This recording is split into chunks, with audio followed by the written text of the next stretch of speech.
Bom dia a todos, sejam bem-vindos a esse canal da COIFA, Casa de Oração, Irmão Francisco de Assis.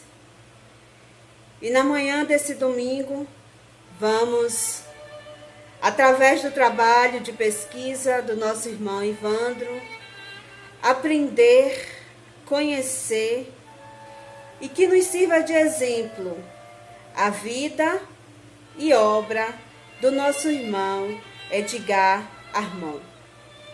Vamos nesse momento nos harmonizarmos, descruzar as pernas, os braços, aquietar o corpo e vamos entrar em prece para darmos início à doutrinária desse domingo. Amado Mestre Jesus, te agradecemos, Senhor, pela oportunidade de mais uma vez nos reunirmos em seu nome. E que essa manhã seja uma manhã de aprendizado e que através dos exemplos que o nosso irmão nos deixou, do legado de divulgação da doutrina espírita para o Brasil e para o mundo, que cada um de nós que ouvirá essa doutrinária, cada um que se considere espírita, simpatizante, estudante da doutrina espírita, que sirva de exemplo para os seus dias a dedicação, o trabalho e a abnegação do nosso irmão Edgar Armand. Que os ensinamentos do Mestre Jesus possam ultrapassar as palavras que ouviremos nessa manhã e que em nossas mentes e nossos corações possa surgir latente o desejo do trabalhar na seara do Mestre Jesus. Pai nosso que estás nos céus, santificado seja o vosso nome. Venha a nós o vosso reino. Seja feita, Senhor, a tua vontade, aqui na terra como nos céus. O pão nosso de cada dia dai-nos hoje e sempre. Perdoai as nossas ofensas, e que possamos aprender a perdoar quem nos tem ofendido. Não nos deixeis, Senhor, cair, nem novas, nem nas velhas tentações, mas livra-nos, Senhor, de todos os males. Que assim seja. Muita paz. A partir de agora, vamos ouvir o nosso irmão Ivandro. Olá, meus irmãos, minhas irmãs. Depois da prece de abertura de nossa irmã Tânia, minha amiga, obrigado por este bálsamo na nossa manhã de hoje. Hoje, 18 de outubro de 2020. Metade do mês já foi embora, tá vendo aí? Mas estamos aqui firmes e fortes, confiantes, felizes pelas oportunidades que a espiritualidade tem nos dado. E mais uma vez estamos aqui juntos. Teremos esse encontro hoje, ainda teremos mais um encontro em novembro, e aí depois chega de Ivandro em 2020, tá certo? Mas o tempo tá passando, meus irmãos e minhas irmãs, viu? Daqui a pouquinho nós estamos encerrando as nossas doutrinárias de 2020 e começando o nosso planejamento de 2021. Mas sem delongas, como eu costumo dizer, quero agradecer mais uma vez a espiritualidade, irmão Francisco de Assis, a todos os benfeitores, aos nossos mentores espirituais por mais esta oportunidade. E hoje estamos aqui reunidos para tratar da vida e obra de Edgar Armand. Mais uma biografia, mais uma personalidade importante e até certo ponto polêmica da nossa doutrina espírita. Nós vamos entender o porquê ele, Edgar Armand, só um minutinho, que é o autor do livro Mediunidade, que faz parte do nosso estudo mediúnico do nosso grupo, aqui nos terceiros finais de semana do mês. Então, para nós é uma imensa satisfação poder estudar Edgar Armand, esse grande autor, e entender um pouquinho sobre a vida dele, não é? Bom, seguindo então com o nosso trabalho desta manhã, Edgar Armand, que nasceu em 14 de junho de 1894, na cidade de Guaratinguetá, São Paulo, e que veio a desencarnar em 29 de novembro de 1982, na cidade de São Paulo, capital. Por isso, a nossa homenagem a ele nesse mês em que ele desencarnou, lá no ano de 1982. Edgar Pereira Armand, esse era o seu nome de batismo, e ele que tinha, era relembrado, né, é lembrado, vamos dizer, até hoje na doutrina espírita como o comandante. Por que que ele tem essa nomenclatura? Isso a gente vai descobrir hoje, né?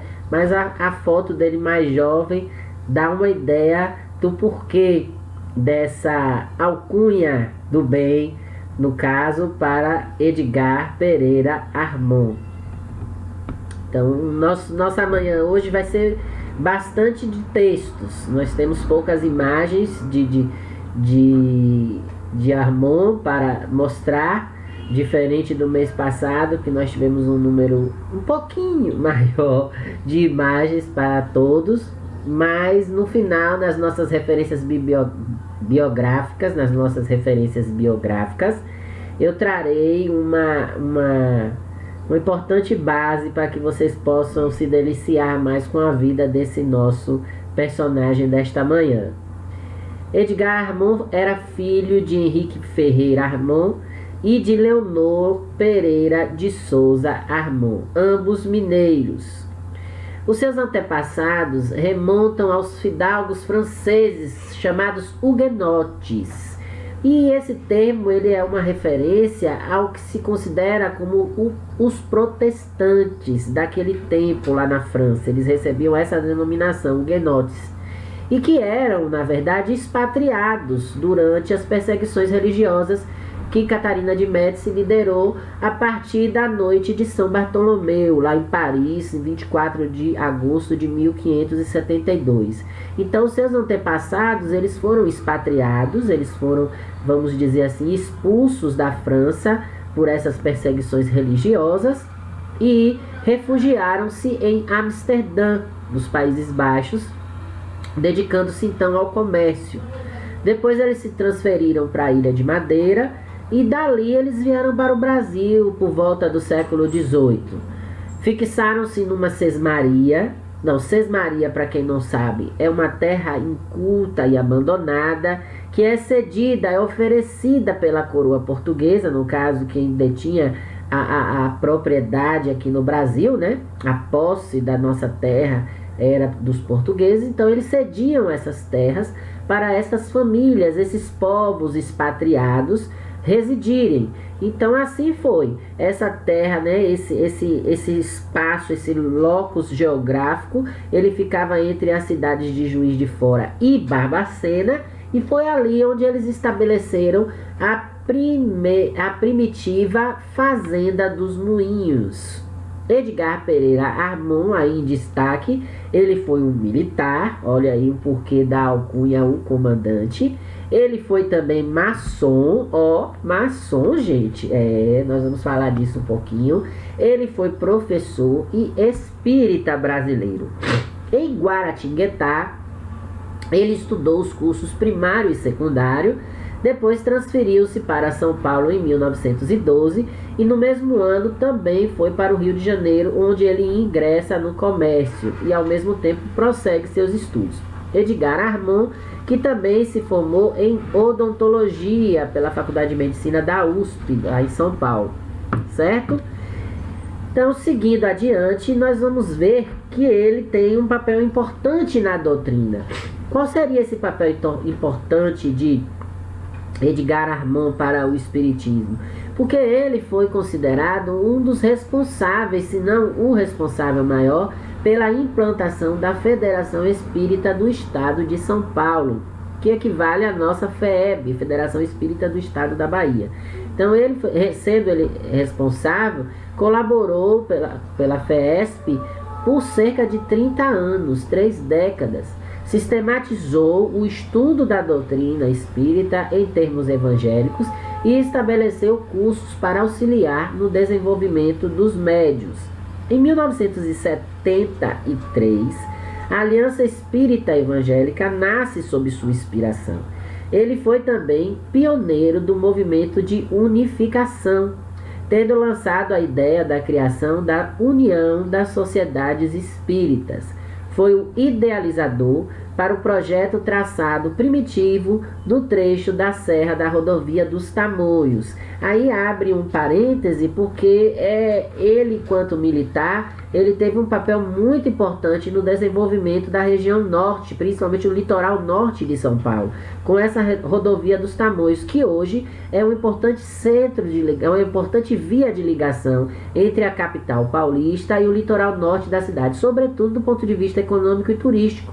Então ele, com 15 soldados, naquela época, imagine, soldados que estavam perto de serem dispensados do fronte, ele reuniu esse pessoal e começou a desbravar a mata e dar traçado ao que hoje é considerado um importante eixo de ligação entre o litoral norte e a capital. Lembrando que naquela época o porto era a única conexão que existia entre a cidade e o sul, entre essa região, né, e o sul do estado, né, e a capital. Enfim, seguindo adiante, porque é muita história, é bem interessante, e principalmente para mim, que sou de lá de São Paulo, aí ver essas coisas assim, né, trazem algumas lembranças bacanas. E em 1914, ao eclodir a Primeira Guerra Mundial, ele retorna para São Paulo, alistando-se na Força Pública do Estado como praça de pré. Segundo o registro do almanaque da Biblioteca da Polícia Militar do Estado de São Paulo, a antiga Força Pública, Armand alista-se no dia 10 de maio de 1915. Em 1916, ingressa na Escola de Oficiais como primeiro sargento e sai como aspirante em 1918, casando-se no ano seguinte, lógico, em 1919, com Nancy de Menezes, filha do Marechal de Exército Manuel Félix de Menezes. A importância de Armand é tão grande para o militarismo paulista, que ele tem inclusive um batalhão que recebe o nome dele, Batalhão Edgar Armand. Olha só que interessante.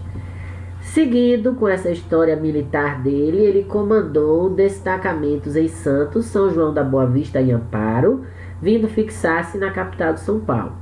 Como segundo-tenente, ele organizou e foi nomeado diretor da Biblioteca da Força Pública, sendo no mesmo período nomeado professor de História, Geografia e Geometria na Escola de Oficiais da antiga Força Pública. Olha aí, História e Geografia tudo bem, que é da mesma linha, linguagens, né? Linguagens humanas, né? Da área de humanas. Mas Geometria, da área de exatas, bem interessante essa formação ampla que ele conduziu na sua questão do ensino.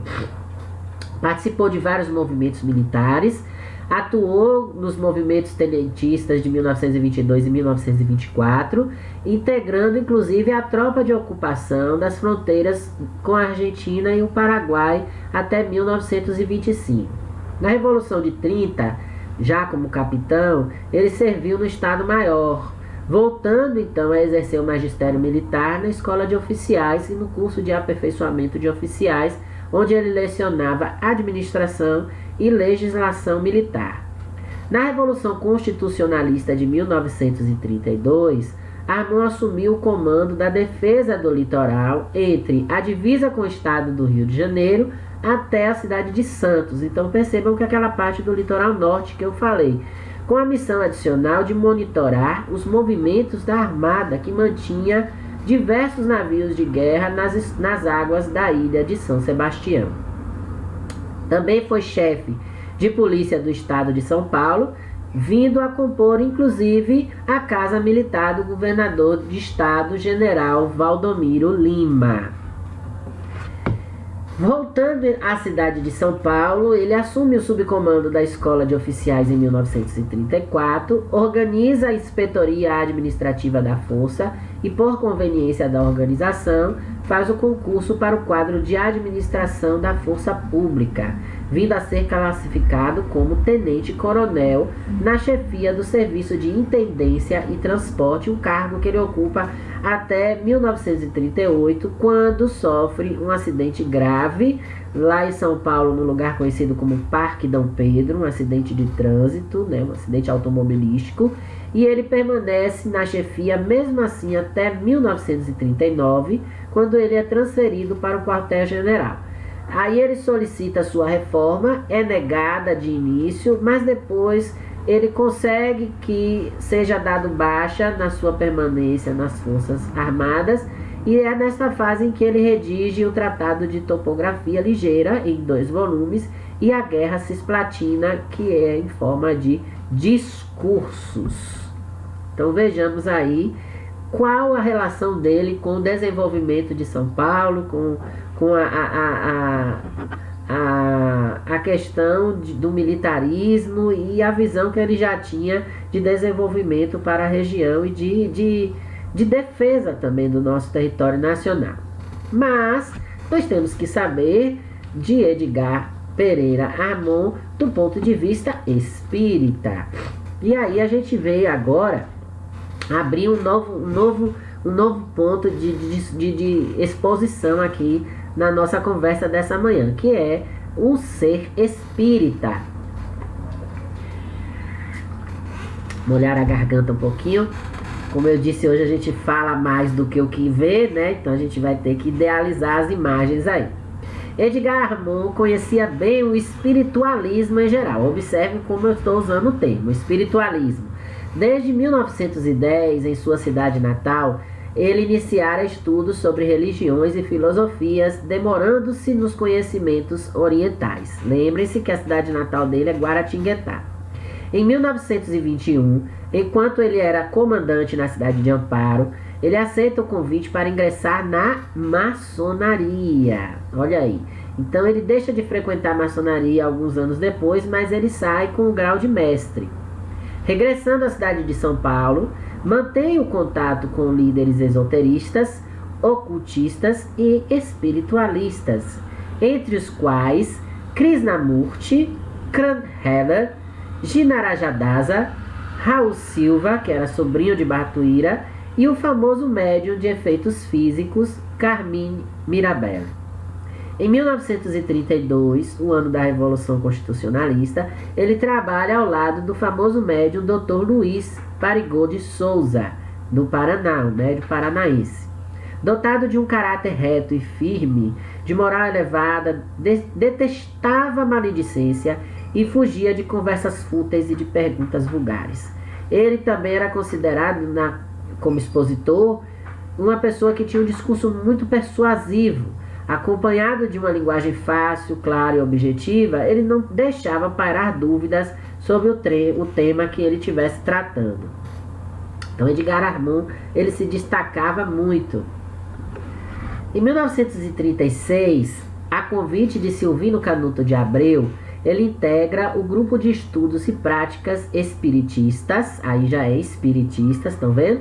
Que funcionou na residência de Canuto, né?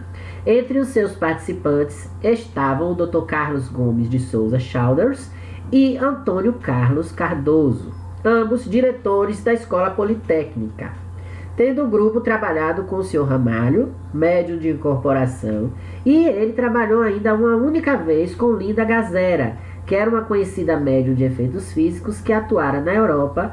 Trabalhou também com Charles Richer e outros investigadores.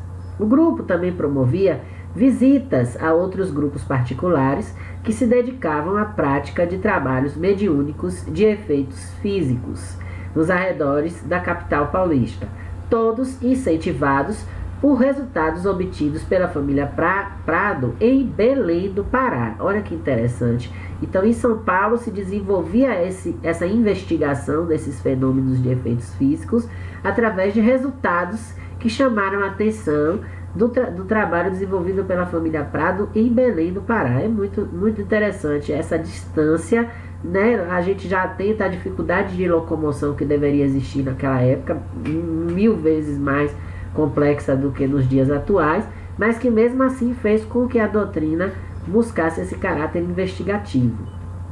A conversão de Armand ao espiritismo, veja só, a gente chamou de espiritualista, depois chamou de espiritista, mas a sua conversão só se dá após sofrer aquele acidente que eu falei em 28 de junho de 1938, lá no Parque Dom Pedro, onde ele quebra os 2 joelhos. Então ele passa por diversas cirurgias, ele fica por cerca de 6 meses sem conseguir andar e depois ele tem que usar muletas, mas mesmo assim ele passa a ter uma redução muito grande dos seus movimentos. Inclusive foi essa a razão que fez com que ele se afastasse do movimento militar. Nessa fase de convalescência, já estava desenvolvendo trabalhos de cooperação espírita, auxiliando amigos a preparar palestras e conferências. Já lera a essa altura grande parte da literatura espírita então disponível e no domingo à tarde, em 1939, passando pela Rua do Carmo, notou uma aglomeração à porta da Associação das Classes Laboriosas. Curioso que era, foi informado que ali estava se realizando uma comemoração de Allan Kardec. Ele entra, lógico, e presencia parte do evento. Ali reconhece alguns líderes espíritas que eram amigos dele, como por exemplo João Batista Pereira, Lameira de Andrade, Américo Montanini e estando também presente à época um médium, Chico Xavier, que naquele momento ainda estava iniciando sua tarefa mediúnica. Nessa reunião ele recebe um livreto intitulado Palavras do Infinito, pelo espírito de Humberto de Campos, mais tarde conhecido como Irmão X, contendo mensagens avulsas de entidades desencarnadas, distribuído pela recém-formada Federação Espírita do Estado de São Paulo. Esse opúsculo aumentou fortemente seu interesse pela doutrina. Neste mesmo ano, passando pela Rua Maria Paula, para onde a Federação havia se mudado há poucos dias, percebe à entrada uma placa com a inscrição Casa dos Espíritas do Brasil. No vídeo, se vocês assistirem, que está lá na minha referência, vocês vão ver a plaquinha ainda daquele tempo. Entrou sendo recebido por João dos Santos e por este apresentado a outros ali presentes, com os quais conversa alguns momentos e é convidado a colaborar com as atividades, no que ele de pronto aceita. Dias depois recebe um memorando assinado por Américo Montanini, aquele amigo dele que a gente ouviu falar na lâmina anterior, que era o presidente recém-eleito, comunicando haver sido eleito ele, Armand, para o cargo de secretário-geral da Federação. Então aí vê a importância dele. Por quê? Porque quando ele assume o cargo de secretário, e percebam que é logo quando ele começa a frequentar, ele percebe que a federação apenas estava instalada no prédio, mas ela tinha que ser adaptada àquele lugar, porque nada estava organizado. Tudo tinha um funcionamento ainda complexo, então precisava organizar tudo isso. Então tudo estava por fazer em todos os setores.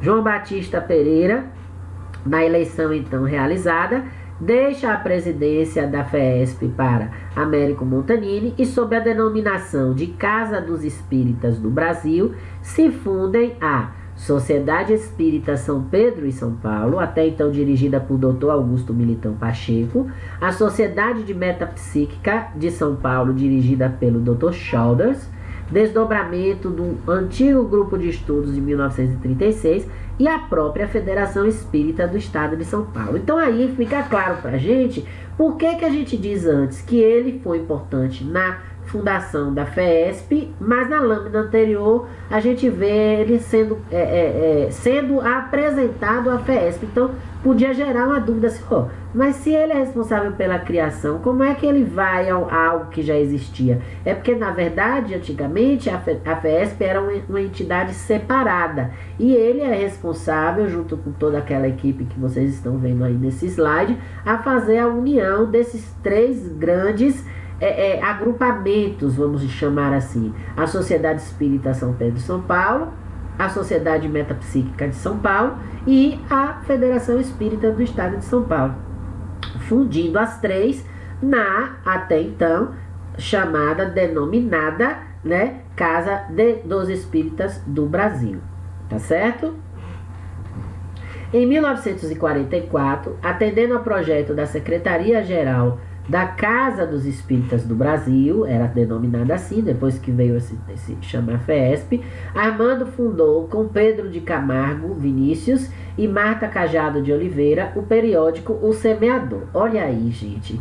Então a gente falou de Caibar no mês passado, Caibar que trouxe periódicos importantes, e esse mês a gente vem falar de Armon, também com o periódico que existe até hoje, O Semeador, responsável pela difusão das ideias doutrinárias e pelo movimento geral da casa.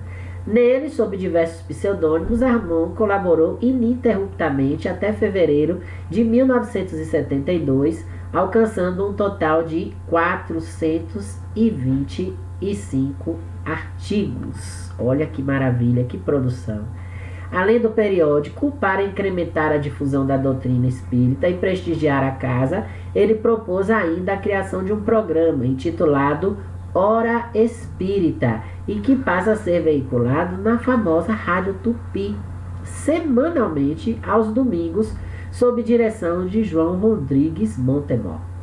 Em 1947, Armon funda a União Social Espírita, posteriormente denominada União das Sociedades Espíritas, com a finalidade de fortalecer o movimento espírita do Estado de São Paulo e unificar as práticas religiosas. Em 1950, Armon cria gente, aí que começa um lado importante da vida dele, que vai se destacar e que vai marcar a nossa vida até os dias atuais. Então, repetindo aqui, em 1950, Armon criou a Escola de Aprendizes do Evangelho, cursos de Espiritismo previstos por Allan Kardec em obras póstumas. Uma tarefa que já fora tentada anteriormente pelo Dr. Bezerra de Menezes no Rio de Janeiro, no início do século. Complementarmente, ele institui também as escolas de médiuns, visando a melhoria do intercâmbio com o plano espiritual. Em 1967, por motivo de doenças, Armon solicita o próprio afastamento da administração da federação, mas continua colaborando à distância no setor da publicidade, da organização dos centros e organizações espíritas, inclusive em países estrangeiros. Em 1973, em uma reunião em sua residência, Armon, com alguns companheiros, funda a Aliança Espírita Evangélica. A partir de 1980, ele assessorou a formação do setor 3 da Fraternidade dos Discípulos de Jesus, que reúne diversos grupos espíritas. E ele vem a falecer no Hospital Oswaldo Cruz, em 1982, em São Paulo, tendo sido sepultado no cemitério de Vila Mariana, na mesma cidade. Há que se destacar também que na Federação Espírita de São Paulo houve uma oportunidade em que ocorre a mensagem de Dr. Bezerra de Menezes, que vocês estão vendo aí, que se apresenta como mentor da federação, dada a importância da criação, das práticas que Armon se desenvolvia, e Dr. Bezerra vem como se fosse referendar aquele importante marco para o espiritismo, certo? Bom, Vamos falar um pouquinho das suas obras, né? Então, a gente viu que ele era um importante palestrante, que ele tinha um poder de convencimento muito grande, e como escritor ele era muito estudioso dos fenômenos psíquicos. Ele conhecia largamente os recursos que mediavam o tema mediunidade.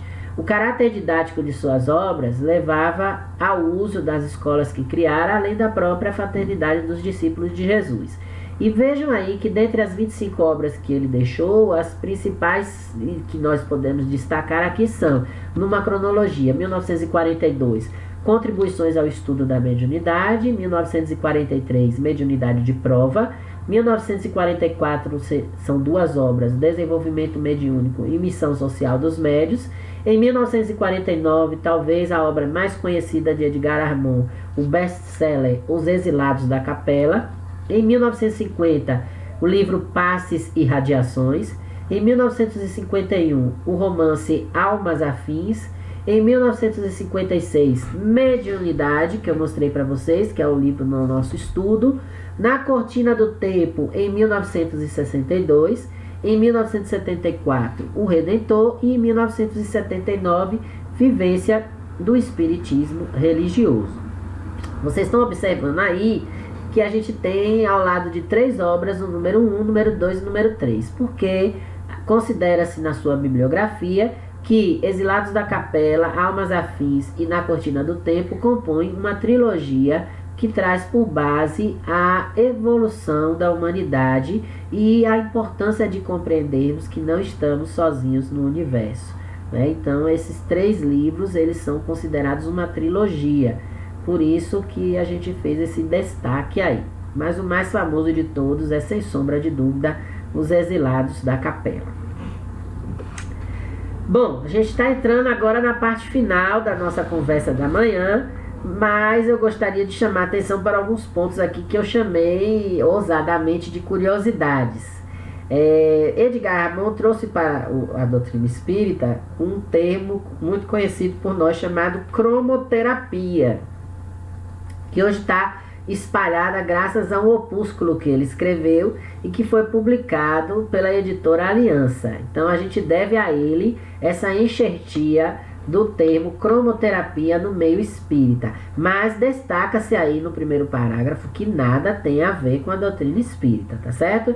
Então, além da cromoterapia, outra coisa que Edgar Armand trouxe para a doutrina espírita que é desenvolvida, é praticada até hoje, é a padronização dos passes. Então nós vimos na lâmina anterior esse livro Passes e Radiações, que traz alguns das técnicas ensinadas por Edgar Armand e que fazem parte da prática do passe até hoje. Então ele estudou a questão do magnetismo e aqueles movimentos paralelos e perpendiculares, todos longitudinais desenvolvidos, tem a ver com a transposição do magnetismo que Edgar Armand trouxe para a prática do passe nas casas, nas instituições espíritas. Eu achei isso de uma importância imensa.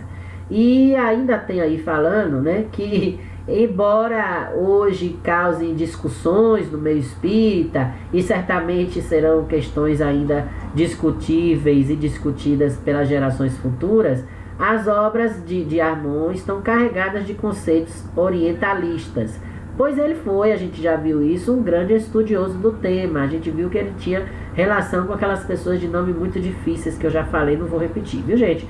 Termos como chakras e karma, e dentre outros de origem oriental, foram enxertados por ele no movimento espírita brasileiro. Há ainda em suas obras um legado místico muito forte, que tomou o movimento brasileiro espírita de assalto. Isso tudo faz com que parte do movimento espírita considere Edgar Armand apenas como um espiritualista, não como um espírita. Então aí fica essa curiosidade para que cada um reflita do seu papel enquanto propagador da metodologia de estudo desenvolvida até hoje nas instituições e, por outro lado, com a enxertia de algumas expressões, de alguns termos, de algumas práticas orientais que são tidas por parte do movimento como expressões que o descaracterizariam como um espírita. Agora é interessante, e eu destaquei aqui nas minhas anotações também, que essa questão do chakra, por exemplo, do centro de força, ela foi trabalhada por ele, foi trazida por ele muito antes da gente ter o conhecimento que a gente tem hoje. E nessas críticas que são feitas em relação a ele, há que se destacar também uma passagem de Chico Xavier em que vivia-se esse questionamento sobre as práticas de Harmon, e Chico, quando começa a desenvolver as obras de André Luiz, que versam muito nesse sentido também, de centro de força e energia e tal, ele diz assim: agora eu entendo o Harmon. Quer dizer, eram coisas que se combatiam, que se discutiam na época, mas que o próprio Chico Xavier, depois, com as mensagens de André Luiz, veio a admitir a veracidade da coisa, né? Então vejam como é interessante a possibilidade de percepção e de mudança de impressão que há em relação às pessoas. E ainda como curiosidade, para suprir a carência de médiuns de confiança bem preparados na Federação Espírita do Estado de São Paulo, a FESP, ele cria o Grupo Razim, composto por 7 membros que passaram a atuar dentro da federação. Aconteceram nas reuniões do Grupo Razim as primeiras manifestações do grupo do Espírito Ismael. Então, o Espírito Ismael, para quem não sabe, ele foi o preposto de Jesus que veio para ajudar na condução espiritual do Brasil. Apresentaram-se também nessas reuniões do Grupo Razim espíritos valorosos que compunham a Fraternidade do Santo Sepulcro, e a Fraternidade dos Cruzados. Em seguida, apresenta-se ao comandante o próprio espírito de Razim, com a finalidade de auxiliá-lo na criação da escola de aprendizes do Evangelho, para que pudessem ser preparados através de estudos, trabalho e disciplina os novos discípulos de Jesus. Chama a atenção aqui também, e aí novamente eu atiço a curiosidade de vocês para assistir o documentário que vocês vão ver nas nossas referências bibliográficas, que Divaldo Franco participou de alguma dessas reuniões, inclusive dando comunicação ao espírito Razim e a outros espíritos de escola que vieram passar mensagens importantes para Harmon e sua equipe de trabalhadores. E aí a gente encerra com algumas poucas imagens de Edgar Pereira Harmon, na esquerda, na escola Aprendizes do Evangelho, e na direita, no grupo Razim, ali com a mão em riste, né, trabalhando ali, conversando com a turma. Bom, eu acho que está todo mundo curioso com as nossas referências, mais do que nunca. Eu disse que a nossa conversa de hoje era bastante teórica, mas a gente buscou a base, e foi muito interessante, em 2 obras de seu filho, Ismael Harmon. A primeira chama Edgar Harmon, meu pai, e a segunda, Edgar Harmon, um trabalhador da Seara Espírita, ambas da editora Aliança. Também foi base de nossa pesquisa desta manhã o portal da Federação Espírita do Estado de São Paulo, FESP, que nós encontramos lá um artigo Edgar Pereira Harmon, uma referência, um link, né, para a sua personalidade, né, que foi tão importante para a federação, acessado em 1º de outubro de 2020. Também faz parte de nossa pesquisa um artigo de Cirso Santiago, Resgatando a Proposta Espírita, de 19 de outubro de 2008, um artigo originalmente do jornal Correio Fraterno, de 2001, e que está disponível no site Espiritismo com Kardec, acessado em 1º de outubro de 2020. Por fim, o que todo mundo espera, um documentário de Edelso da Silva Júnior, Edgar Harmon, sua influência no movimento espírita, disponível no YouTube. Lê esse endereço aí que vocês vão certamente pesquisar para assistir. É um documentário de 1h e 24 minutos, 25 minutos por aí, e que foi acessado no dia 2 de outubro de 2020. Nossas imagens, poucas, são do Google. Então, mais uma vez eu quero agradecer a todos pela oportunidade, Desejar um bom domingo a todos, um bom restinho de mês, que ainda temos aí mais uma semana, não é isso? Mais 13 dias. E que o nosso Mestre Jesus, nosso Pai Celestial, nossos benfeitores possam nos envolver, nos proteger, nos acompanhar sempre. Bom dia para todos. Devolvo a palavra para minha irmã e amiga Tânia, que vai dar sequência às atividades com a prece final e o nosso passe. Deus abençoe. Cheiro no tupete, beijo no coração. Deus no comando sempre. Até a próxima.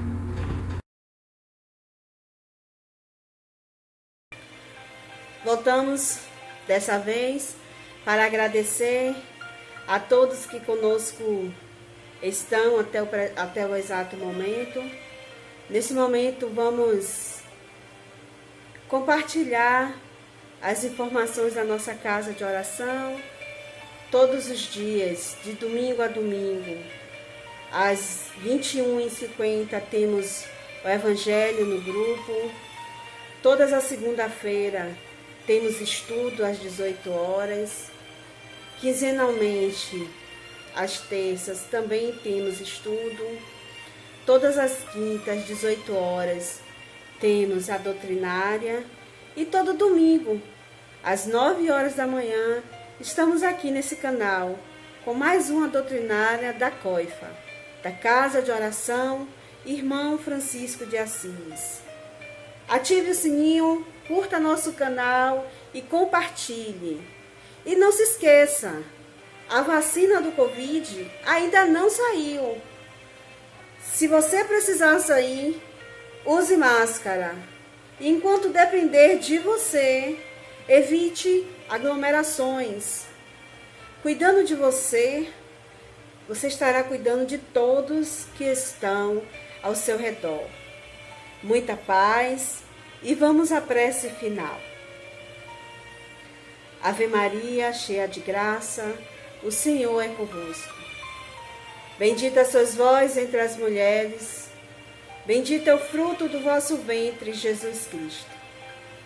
Santa Maria, Mãe de Jesus Cristo, rogai por vós, pecadores, agora e na hora do nosso desenlace. Rogamos, Mestre Jesus, uma semana de muita paz. Rogamos, Senhor, por uma semana e que os homens se predisponham a fazer e a praticar o bem. Rogamos pelo nosso país, pelo nosso planeta, pelos governantes do nosso planeta, do nosso Brasil, do nosso estado, da nossa cidade. Rogamos, Senhor, por cada irmão que estão na frente de trabalho, na área de saúde, na área do transporte. Irmãos que, independente da pandemia, precisa estar trabalhando. Rogamos também a piedade e a misericórdia divina em favor dos nossos irmãos desencarnados, daqueles que partiram rapidamente e que ainda não se perceberam no outro plano. Que a equipe espiritual possa auxiliar a todos. Que o manto da nossa Mãe Santíssima possa envolver as famílias enlutadas, os órfãos, as viúvas.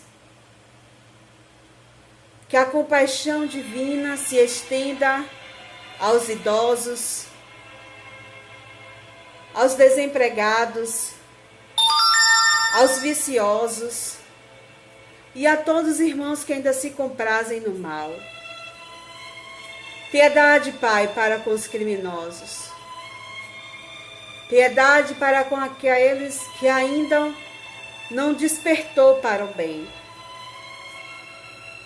Que a misericórdia divina se estenda a todos, cada um segundo os seus merecimentos. Muita paz e um bom dia a todos.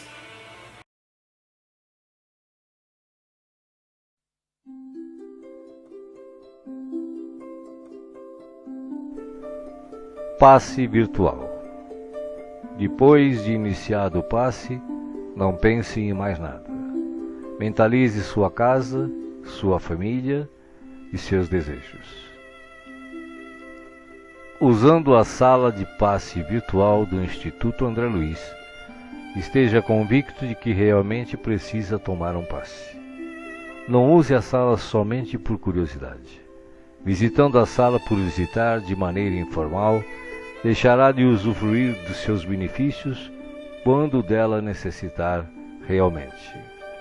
Utilize a sala com gratidão e respeito, como faria num centro espírita material. Aconselhamos a utilização da sala apenas uma vez por semana, salvo em caso de grande necessidade. Em silêncio, evoque a proteção de Deus e de Jesus para o passe. Desejando, após a invocação, rogue também o concurso do seu anjo da guarda ou dos espíritos superiores com os quais tenha maior afinidade. Procure afastar de sua mente quaisquer pensamentos negativos. Respire fundo, pausadamente, com calma e confiança. Prepare-se para orar. Ore com Jesus. Pai nosso, que estás no céu, santificado seja o teu nome. Venha a nós o teu reino e seja feita a tua vontade, assim na terra como no céu. O pão nosso de cada dia dá-nos hoje. Perdoa as nossas dívidas, assim como nós perdoamos os nossos devedores. Não nos deixeis cair em tentação, mas livrai-nos do mal. Porque teus são o reino, o poder e a glória para sempre. Assim seja. Vamos dar início ao passe. Como as folhas envelhecidas se desprendem das árvores, deixe os sentimentos que já não servem mais se soltarem de você suavemente, mas de forma inexorável. Pequenos pontos de sofrimento e que se chamam amargura, tristeza, raiva, decepção, se vão de sua mente um a um para não mais voltar. O vento da vida leva-os para longe sem que possam retornar e refazer o vínculo pernicioso. Pouco a pouco a árvore de suas emoções vai se esvaziando de negatividade até mostrar-se limpa e pronta para a renovação.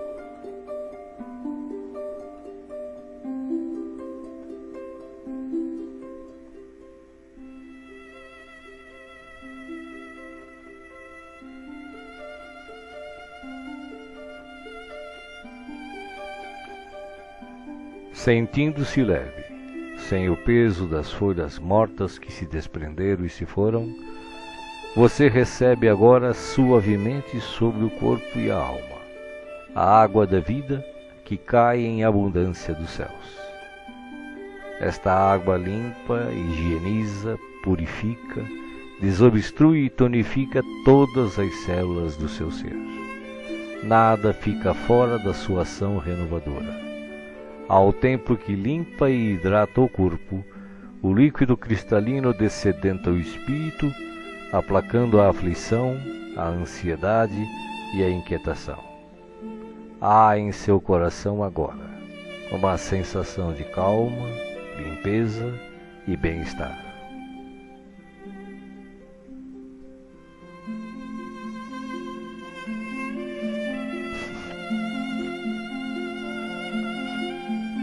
Um leve frio, e eis que o sol de Deus surge para aquecer e aconchegar. Os raios cariciosos penetram-no por inteiro, aquecendo-o ternamente qual materno abraço, proporcionando conforto e segurança ao coração. Neste momento, o amor maior aquece o seu ser, afastando o gelo de toda e qualquer aflição. Nenhum outro sentimento que não o de alegria e confiança assomam à sua mente agora. Você está em paz, envolvido pelo calor que o protege.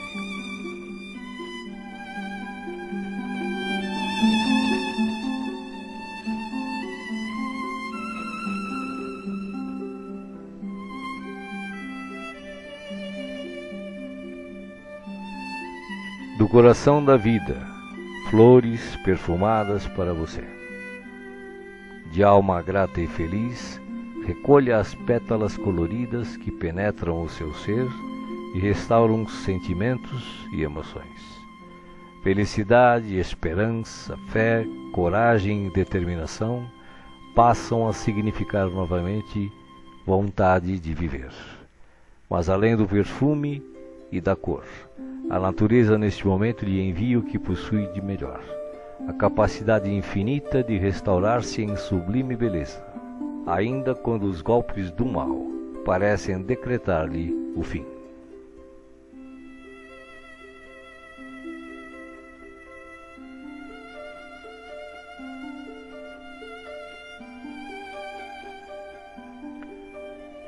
As mãos divinas estão repletas de luz. Suavemente a luz transborda e se derrama sobre você, como cascata dourada de invisível e ignota essência. A alma, pouco a pouco, se impregna de doce felicidade, permitindo o renascimento íntimo dos mais nobres propósitos de elevação, progresso e realização. Banhado em sublime força, você se entrega profundamente ao doador da luz, absorvendo as energias que darão a partir de agora novo e abençoado impulso ao seu viver.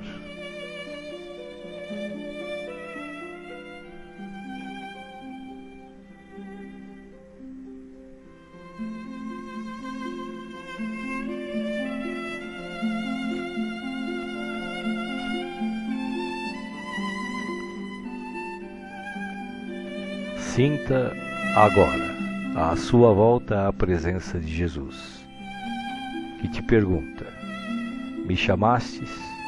Estou aqui. O que queres de mim hoje?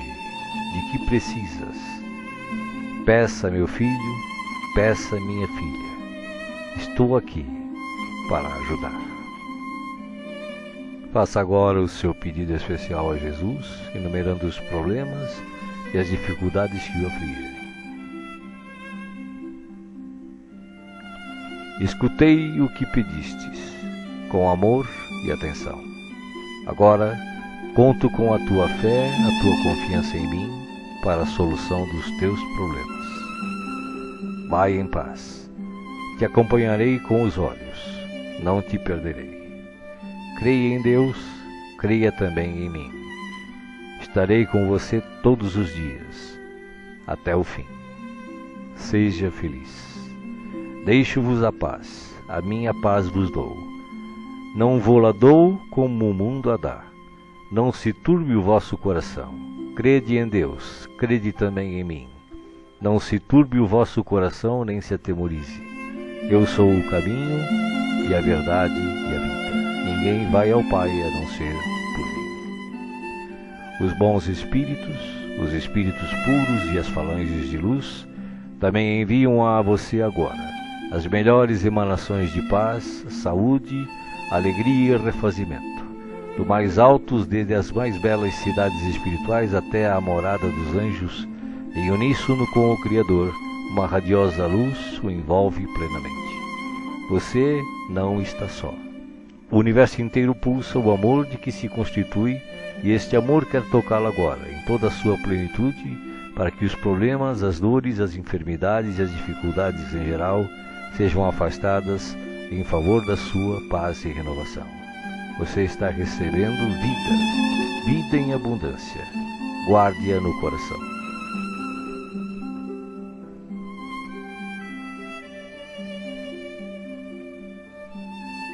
O passe está sendo finalizado. Respire pausadamente e repita agradecido: obrigado, Senhor, por este dia. Que ele me seja produtivo e feliz, como tu o desejas.